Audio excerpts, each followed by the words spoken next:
Kenapa generasi sekarang sering disebut bocil kematian? Sekarang sering banget nih kita dengar istilah bocil kematian. Istilah ini biasanya ditujukan ke anak-anak yang berani melawan orang tua, itu paling utamanya, dan banyak kita jumpai.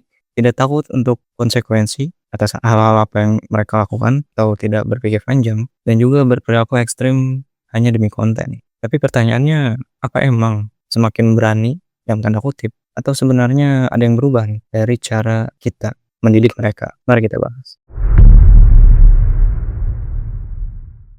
Asal istilah bocil kematian itu berasal dari slang atau bahasa candaan aja sebenarnya. Dari komentar-komentar netizen di internet.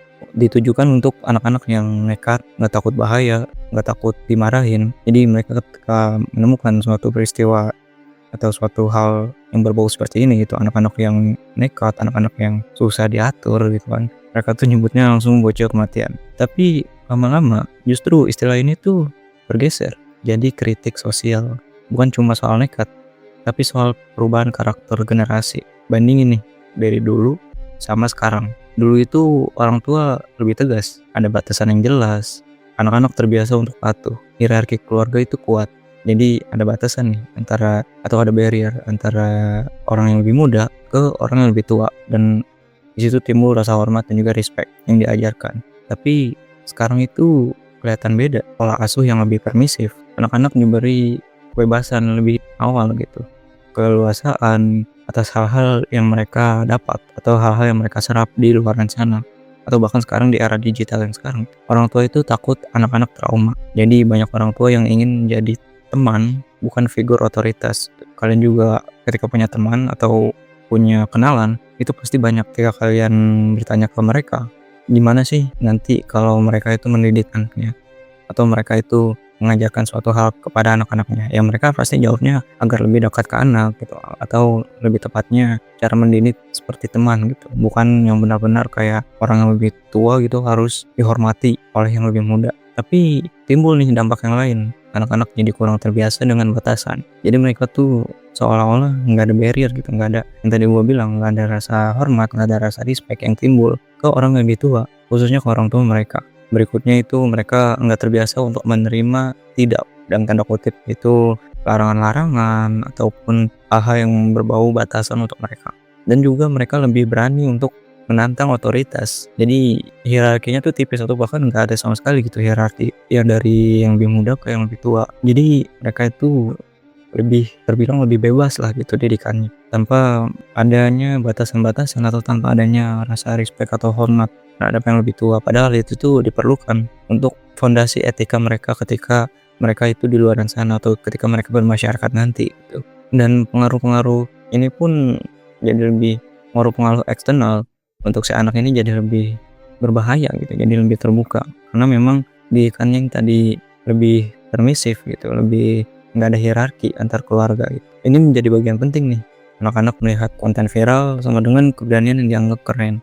Ini mereka terpapar oleh media sosial tanpa adanya batasan, tanpa adanya pola didik yang membuat mereka tuh tahu mana batasan-batasan yang seharusnya yang mereka konsumsi.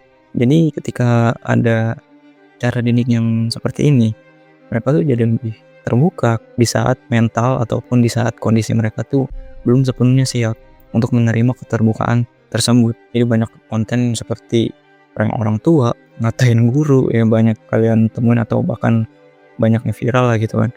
Konten savage dalam tanda kutip terhadap orang dewasa. Rewardnya like, views, viral, engagement, dan rasa kebanggaan lah. Jadi otak anak tuh menangkap semakin berani, itu semakin populer. Mengacu ke dampak yang berikutnya, yaitu menurunnya rasa hormat. Ini bukan karena anak ini lebih buruk, tapi anak sekarang itu lebih vokal. Budaya egaliter itu meningkat, kesetaraan itu mulai mulai kuat lah gitu. Jadi nggak ada nih batasan-batasan sosial tuh nggak ada. Nggak lagi melihat orang tua sebagai figur absolut. Yang tadi gue bilang, didikan ala-ala teman ini sebenarnya banyak membawa dampak positif, tapi juga lebih banyak dampak negatifnya ketika si orang tuanya ini justru nggak bisa mendidik secara benar gitu. Masalahnya muncul ketika kebebasan tanpa tanggung jawab. Jadi mereka diberikan kebebasan tapi seolah-olah nggak ada rasa tanggung jawabnya gitu. Bukannya mereka nggak punya tanggung jawab karena mereka nggak diajarkan untuk bertanggung jawab. Mereka hanya diberikan kebebasan, tapi mereka tidak diberikan pengajaran untuk bertanggung jawab atas apa hal-hal yang mereka lakukan gitu. Kritik tanpa etika seolah-olah menjadi hinaan, jadinya menjadi merendahkan karena mereka tuh nggak diajarin. Mereka vokal, mereka diberikan kebebasan, tapi mereka nggak diajarin etika yang benar tuh kayak gimana, batasan-batasannya kayak gimana. Jadi mereka itu berani tanpa adanya empati, dan ini yang hal-hal yang mengkhawatirkan gitu, untuk cara mendidik seperti ini. Dan juga fenomena lainnya yaitu kasus anak-anak melawan orang tua mereka. Fenomena ini seringlah kita jumpai ya, baik itu di internet maupun di kehidupan nyata. Fenomena yang makin sering adalah memetak orang tua, mengancam, tidak takut untuk dihukum, dan menganggap orang tua itu kolot. Ya ini sekali lagi ya, nggak ada rasa respect atau hormat terhadap orang yang lebih tua, khususnya orang tua mereka. Jadi ya mereka itu nggak bisa mengolah pendapat mereka tuh nggak bisa mengolah cara pandang mereka. Dan kenapa ini bisa terjadi? Ya karena itu tadi yang gua bahas, tidak ada batasan sejak kecil, kurangnya konsekuensi nyata. Anak-anak terbiasa menang debat karena mereka mungkin dididik untuk terbiasa diiyakan. Mereka itu terbiasa diberi kebebasan untuk berpendapat, tapi mereka tidak diperdebatkan gitu. Jadi orang tua itu sering mengalah. Dan juga yang paling penting adalah pengaruh lingkungan digital mereka. Ketika mereka diberikan kebebasan, apalagi dalam berdigitalisasi atau berselancar di dunia digital ini, ya mereka jadi lebih sulit untuk memilah dalam usia mereka gitu, dalam kondisi mereka yang saat itu.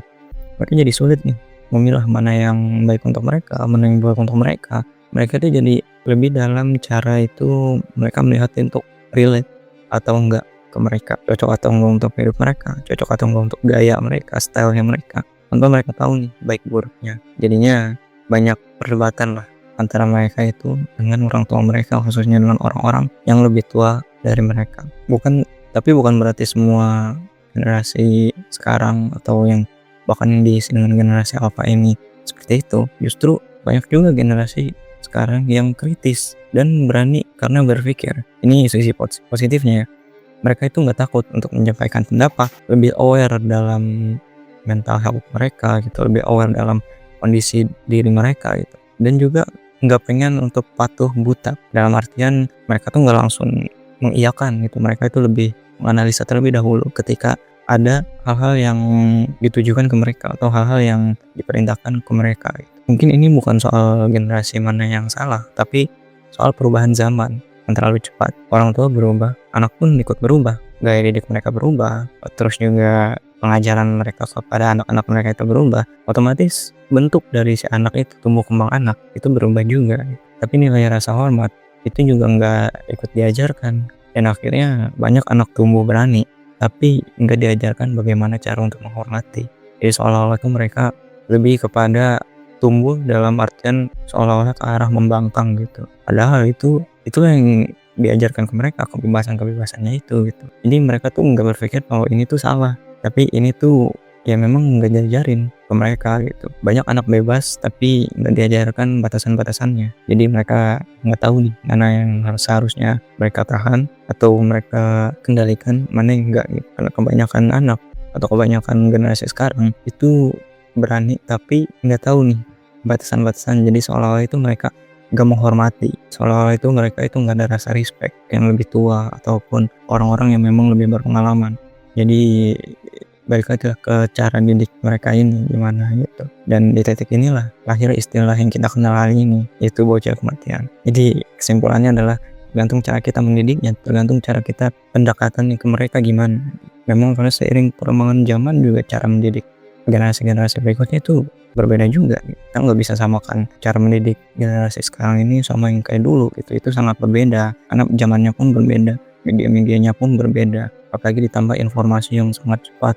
Itu membuat cara mendidik atau membuat cara pendekatan kita terhadap generasi yang sekarang ini lebih berbeda gitu, lebih kompleks lagi. Dan itu harus dari kita juga gitu untuk beradaptasi. Itulah pembahasan tentang mengenai bocah kematian ataupun banyak yang kita temui di yang sekarang ini, khususnya di generasi alpha ya. Bocil-bocil ini seolah-olah mereka tuh banyak nggak hormatnya gitu, yang lebih tua mereka nggak ada rasa respect gitu kan. Padahal balik lagi gitu, keseharian mereka itu dari cara didik orang tuanya. Kalau orang tuanya acuh tak acuh, orang tuanya masa bodoh gitu, memberikan kebebasan tanpa memberikan larangan atau batasannya juga, ya mereka akan lebih liar dalam tanda kutip, mereka kan lebih open gitu pikirannya. Makanya jangan heran kalau kita menemui banyak anak-anak yang nggak di umurnya, tapi mereka tuh udah mengetahui hal-hal yang bahkan ya di luar dari umur mereka gitu, hal-hal yang bahkan seharusnya itu nggak diketahui mereka pada saat umurnya mereka gitu, atau belum saatnya lah mereka ketahui, atau belum saatnya mereka pelajari, tapi mereka udah mengetahui duluan nih gitu. Jadi